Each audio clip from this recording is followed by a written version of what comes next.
What is up, everyone? Welcome back to another video today, and in this video we are at Omaha Eppley Airfield for the 5th airport update for the month of September 2024. Got a little bit of reconstruction going on, so pardon the dust here as I'll have to get that all restructured and reorganized for the next update as I didn't have enough time. Had some damage to some of the layouts here, some of the layout for Eppley Airfield. So without further ado, we're going to go ahead and get started. Got a couple new and returning services to Omaha. Very exciting, kind of like last week's Des Moines airport update. So here we go. Starting off at gate 82 with this Delta A320, which came in from Atlanta as flight 2364 at 5:24 p.m. ahead of a scheduled 5:40 p.m. arrival. And right next to that, we do have Delta Airlines again, another 717 from ATL as flight 2632 at 9:42 a.m. ahead of a scheduled 9:53 a.m. arrival. So nice to see the map up getting some good representation here. Moving along, we've got a Delta Connection aircraft, got two of them here. First up is a CRJ 900, which came in from Minneapolis as flight 5224, operated by Endeavor Air, at 9:55 a.m. ahead of a scheduled 10:19 a.m. arrival. And next to that, we have an Embraer 175. Again, Gemini gets all the thanks in the world for making this plane.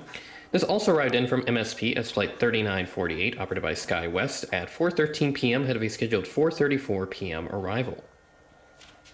And then we move into our American section where I'll talk about one of the new services coming to Omaha. We have the CRJ 900 coming in from Charlotte. This operated as flight 5547, operated by PSA. And this arrived in at 4:26 p.m. ahead of a scheduled 4:46 p.m. arrival. And then right next to that, we do have our only American mainline aircraft for this update, this 737-800, which came in from DFW as flight 2628, and this arrived in at 11:29 p.m. ahead of a scheduled 11:47 p.m. arrival. And then next to that, Air Wisconsin CRJ 200 makes an appearance. Nice to see them here. So kind of a nice variation on the other American Eagle aircraft that we've been getting recently at my other airports, like the Embraer 145, both Des Moines and Sioux Falls.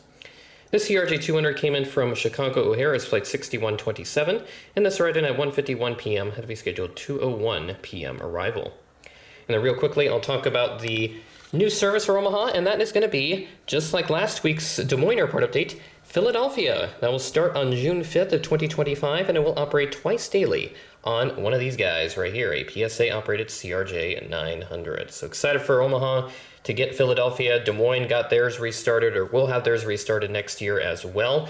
Previously operated up until 2020, but then the route was cut because of the pandemic. So nice to see it coming to Omaha, and then of course for Des Moines as it's returning as well. So now we move on to the 737-900 non-ER for Alaska Airlines without the winglets. These are going to disappear very soon, so be sure to catch them while you still can. This arrived in from Seattle as flight 1012 at a significantly delayed flight. This arrived into the early morning hours of Saturday, the 28th of September. This arrived in at 12:47 a.m., delayed from an 11:59 p.m. scheduled arrival. And then Frontier, right next to that, we got both the carriers here at A9 and A10, respectively. This A320neo came in from Denver as flight 1128 at 1:40 p.m. ahead of a scheduled 1:56 p.m. arrival. And then swinging around, we're going to move on over to the B gates here. I'm on a bit of a time constraint, so that's why I'm going a little quickly here, at least for this update. So here at B12, we have this United 737-800 with the Evo colors with an old brand of fuel truck there. That's a reference. This arrived in from Chicago O'Hare as flight 1310 at 2:22 p.m. ahead, delayed from a 2:17 p.m. scheduled arrival, so behind by 5 minutes. And next to that, we have an A319 in the Evo Blue livery, which is hanging out here in the open area where the reconstruction is ongoing for the apron, at least at my model airport. Not so sure about the actual real-life airport, which I'll talk about briefly here at the end. This A319 came in from Chicago as well, flight 1888 at 10:46 a.m., delayed from a 10:20 a.m. scheduled arrival, so delayed by 26 minutes. And then next to that, we do have an Embraer 175, and this came in from San Francisco as flight 5962, operated by SkyWest, and this arrived in at 3:50 p.m., delayed from a 3:03 p.m. scheduled arrival. So not sure what's up with the delays here. That's a 47-minute delay on that one. And then we have our 3 Southwest aircraft right after that. We got 2 of them here. First up is the 737-700, which came in from Chicago Midway as flight 261, And this arrived in at 5:04 p.m., delayed from a 4:55 p.m. scheduled arrival, behind by 9 minutes. And then we have our 737-800, which came in from Washington Reagan National as flight 494. And this arrived in at 6:30 p.m., delayed from a 5:50 p.m. scheduled arrival.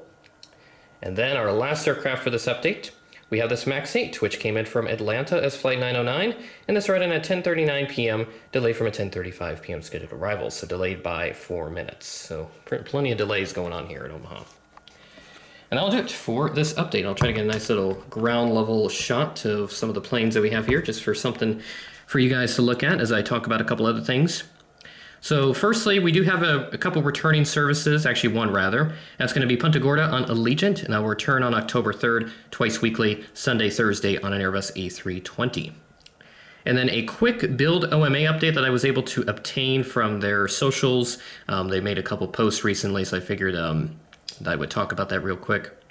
Glass canopy installation is underway on the terminal road, so just in front of the main terminal entrance. They're working on that right now. That's looking really nice from what I've seen. And also announced a bunch of new concessions. It's not something that I'm necessarily interested in, but I figured I'd just note that because they did post a whole map of where all the concessions would be for all like the restaurants and like duty-free shops and all that, if you can really call them that here in the States. But the various amenities included in the new terminal when that opens sometime in around 2028. So excited for that as we move forward into the future. With that being said, that is the end of the video. Thanks for watching, and I will catch you in the next video.